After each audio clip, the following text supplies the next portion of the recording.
It's absolutely true. I've met my match when it came to Sweet Lorraine's in Cleveland, Ohio. On this particular day, my firstborn beauty, Jessica, she had a doctor's appointment with her baby doctor, because she's pregnant, getting ready here soon to have a baby, right? Well, I went so that I could hear the heartbeat this particular morning. So she was like, "Hey, Mom, let me take you to this thrift store in Cleveland while we're here. You're going to absolutely love it." She's been here a few times with her friends and on her own, but this was my very first time. Overwhelming, cannot even explain what I saw in this thrift store. At the end, you are going to get to hear my new granddaughter's heartbeat. Enough talking already. Let's get busy thrifting to the most overwhelming thrift store your girl has ever been to. So my daughter and I walked in this side door, and the first thing I see is this baby singer. It was super cute, and the price tag said $120. Now, I've only seen these online, and I've always wanted to see one in person, so more on that at the end of this video. Now, at this point, we've only just, stepped into the threshold of this thrift store. So I see the sewing machine, then I look left and I see patterns and a little bit of fabric right there and a bunch of vintage sheets. Now, normally I would go just crazy over these sheets, but I was overwhelmed, to say the least, even from the very get-go, because I look straight up and I see all of this turquoise Pyrex, and I'm like, oh my word, I'm in for it, right? Now, this wasn't the only spot where there were sheets and fabric and patterns and so forth. There's another whole section at the other side of this store, so keep that in mind. This next shot is of a very large guitar. Now, there was a bunch of guitars made by artists that were spread all over the Cleveland area, and I think it has something to do with the Rock Hall of Fame. If anyone knows, just go ahead and leave that in the comments. I live on the outskirts of Cleveland, so I don't live in Cleveland, so I'm not really in the know when it comes to Cleveland. But these guitars were really cool. So here's a bunch of Fiesta wear. I know there's a lot of collectors out there, and they had a ton of it. I mean, they had a ton of everything. You need pink glass, you got it. Green, you got it. Amber, you got it. Any color glass. I mean, it was just so overwhelming. I just couldn't even believe it. I could barely keep my eyes focused on one thing. Here's some Pyrex. Look at the red lids on those Pyrexes. I've never seen that before, so that was super interesting to me. Now, a place like this, it's got some vintage quilts in it. Oh yeah.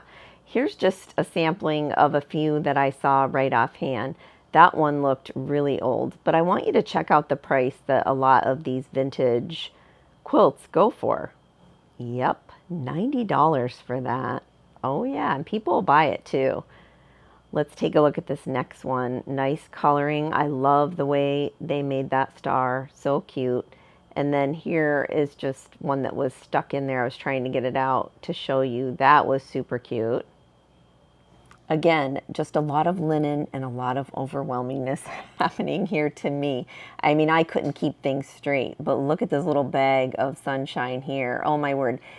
I just needed to spend more time in here, and I just did not have enough time. A lot of these are some old sheet sets, and I love using old sheets on the back of quilts. They just make for a nice, soft sleep. Here's a vintage Mickey Mouse set, and you can see the price there was $50. I tried to get the price for you. I almost popped on this one right here, that floral with the purple, but I didn't. I should have, and I think I'm going to be going back to Sweet Lorraine's. There's no doubt about it in my mind. I'll be going back. And stuff was falling on the floor, yep, because I was really trying to see this, and I wanted you to see it too. Look at just the preciousness of some of this stuff. The embroidery itself was just so overwhelming. I can't think of a better word than overwhelming. Bin after bin after bin after bin of cross-stitch embroidery, beautiful designs, absolutely stunning. I just didn't have time to look at it all. I mean, I would have been there all day if I would have taken the time. $60 for that rainbow set of sheet sets. I almost popped on that too. I mean, I could have popped any which way. Now let's meet Jessica, my firstborn beauty. Now she's been here before a lot of times, and this is her first time bringing her mom here. And oh my word, what a treat this was for us to just spend the day together and just look in this store. That was overwhelming. Now friends, there was literally no end to the vintage sheets. You need a vintage sheet in a certain color, or maybe you're looking for a certain pattern. I guarantee you that Sweet Lorraine's, they have it. There's no doubt about it. So I believe that this is a consignment shop, if I'm saying that correctly, and people put their items in here and try and sell it, and then Sweet Lorraine's will get a piece of that pie, I guess, so to speak.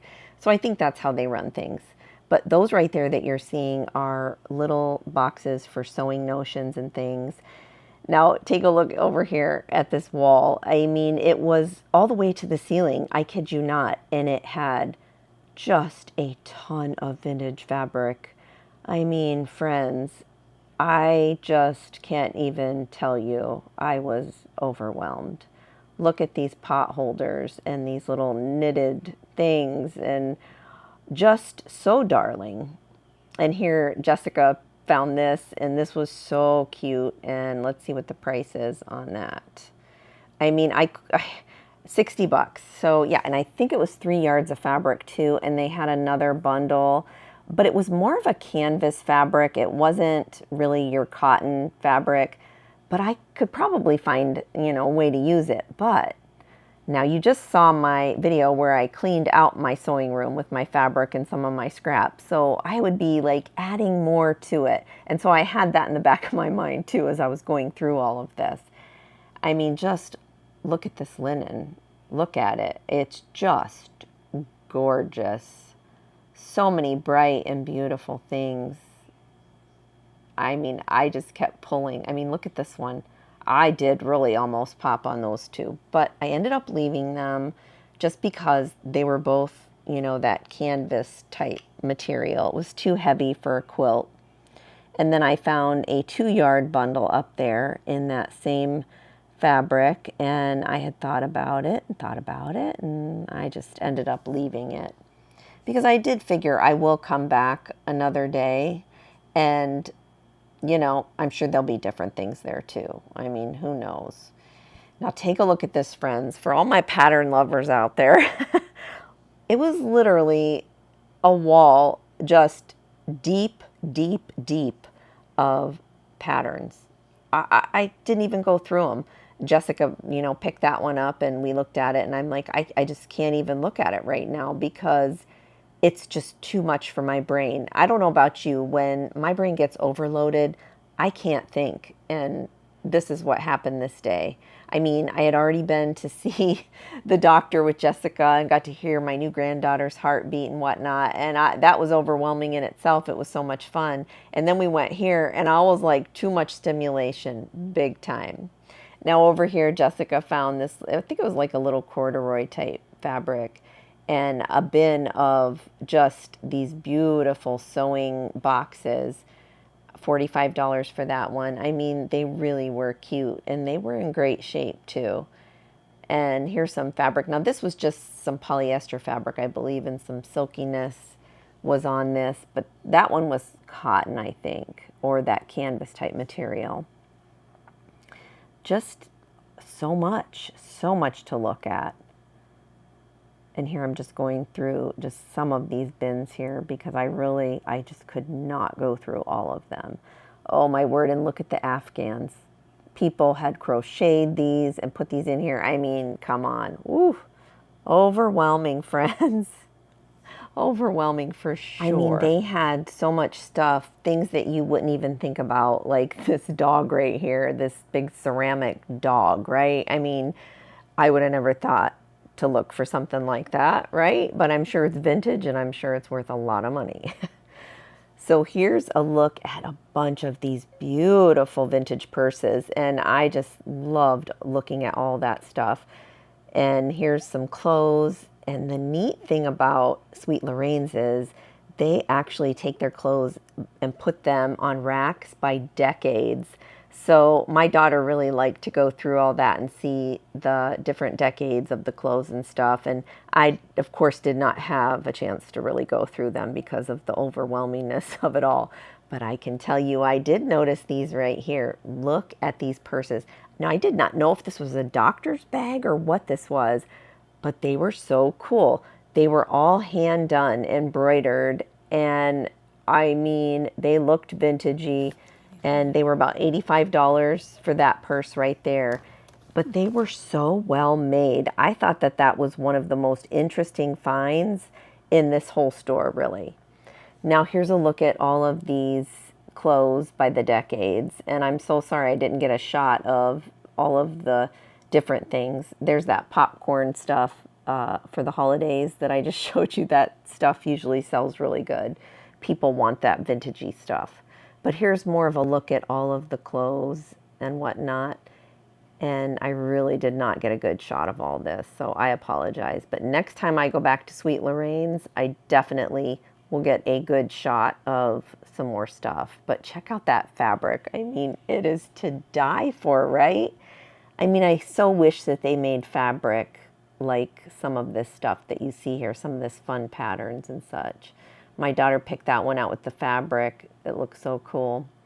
Here is some more Pyrex dishes. Yes, there was, you know, no shortage of Pyrex for sure.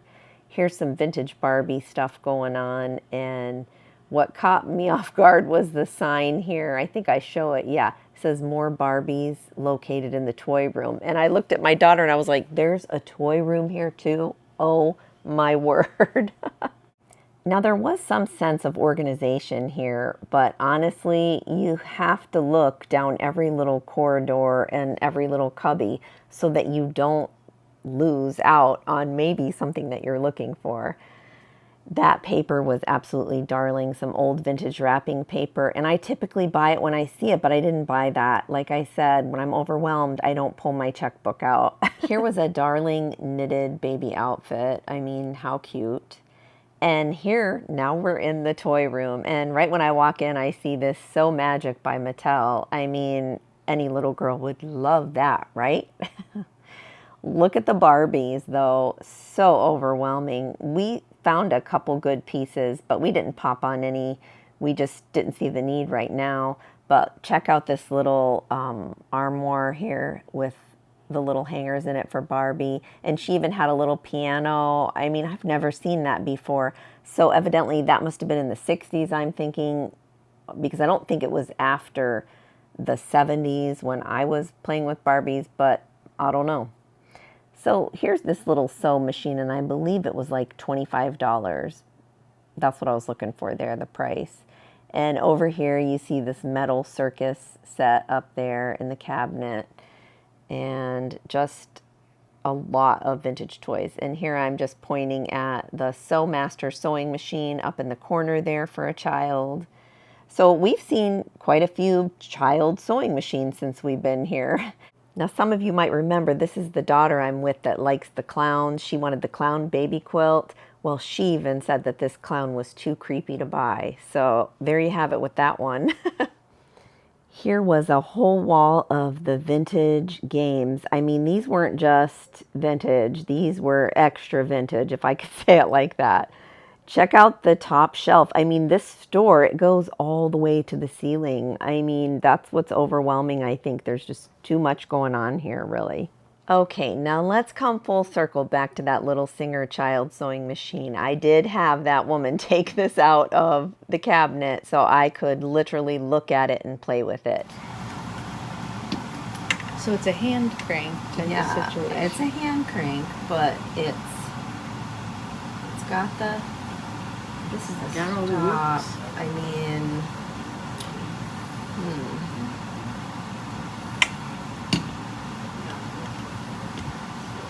I really do think you could thread it and it would work. And it sits in the original case. It's darling is what it is.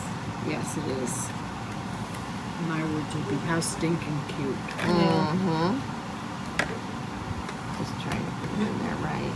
So I think it slides from the other side. Right there, no, because of the wheel. This goes. And so then then when use you the- sew over this, Flat table service. But was this practical for the time that it was, or what? well, no, it's for a child. I can try to look it up for you and show you. It's so cool. How long's it been in your shop?